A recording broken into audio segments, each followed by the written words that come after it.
બાળકોને લત પડી જાય એવો નાસ્તો લઈને આવી છું હું પાછો સૂજી પોટેટો બાઇટ્સ, જેના માટે મેં કઢાઈમાં જીરું નાખેલું છે અને જીરું સહેજ કડકડી જાય એટલે પછી એમાં મેં હિંગ નાખેલી છે, તલ નાખેલા છે અને લસણ અને મરચાં, લીલા મરચાંની પેસ્ટ નાખેલી છે. તમે ચાહો તો લીલા મરચાં સ્કીપ કરી શકો છો, કારણ કે બાળકો માટે છે તો એ બહુ તીખું ના ખાઈ શકે માટે. સહેજ લસણ આપણું સોંતરાઈ જાય એટલે એમાં મેં 1 વાડકી પાણી નાખેલું છે. મેં જે વાડકીના માપે સૂજી લીધેલી છે એ જ વાડકીના માપે મેં પાણી નાખેલું છે. ત્યારબાદ કોથમરી અને મીઠું નાખીને પાણી સહેજ ગરમ થવા દીધેલું છે અને થોડું પાણી ગરમ થઈ જાય એટલે મેં 1 વાડકી સૂજી નાખી દીધેલી છે. આ મેં એક નાની વાડકી જ સૂજી લીધેલી હતી. તમે ચાહો તો તમારા પ્રમાણે વધતી ઓછી કરી શકો છો, પણ પાણીનું માપ સૂજી કરતાં ઓછું રાખજો, નહીંતર જ્યારે પણ આપણે સૂજી બાઇટ્સ તળવા મૂકીશું ત્યારે એ પાણી વધારે હશે તો તેલમાં જઈને છૂટા પડી જશે. એટલે હંમેશા પાણીનું માપ સૂજીના માપ કરતાં સહેજ ઓછું રાખવું કે જેથી એ સરખી રીતે અંદર મેશ થઈ જાય.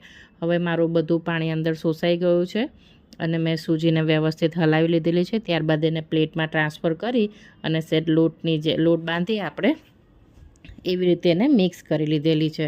ત્યારબાદ મેં 2 બટેકા બાફેલા હતા એ 2 બટેકા અંદર એડ કરી દીધેલા છે અને બટેકા પણ મેં 2 જ લીધેલા છે, કારણ કે મારો સૂજીની ક્વોન્ટિટી ખાલી 1 જ વાડકી હતી.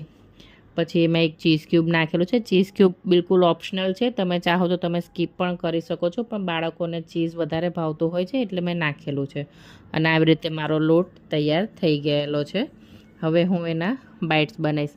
આમાં બિલકુલ તમારે વણવાની કે શેનીએ ઝંઝટ કરવાની છે નહીં અને આ નાસ્તો બિલકુલ 10થી 15 મિનિટમાં જ બનીને તૈયાર થઈ જાય છે અને બહુ ઇન્સ્ટન્ટ નાસ્તો અને ટેસ્ટી પ્લસ હેલ્ધી. બહારનું છોકરાઓ પડીકા ખાય એના કરતાં આપણે આ ઘરે જ બનાવી આપીએ તો એ વારે વારે આ જ ખાવાની ડિમાન્ડ કરશે. મારા બધા બાઇટ્સ તૈયાર થઈ ગયેલા છે અને હવે આપણે કઢાઈમાં તેલ મૂકી અને બધા ડીપ ફ્રાય કરી લઈશું. આમાં ધ્યાન એ રાખવાનું છે કે તેલ એકદમ ગરમ થઈ ગયેલું હોવું જોઈએ.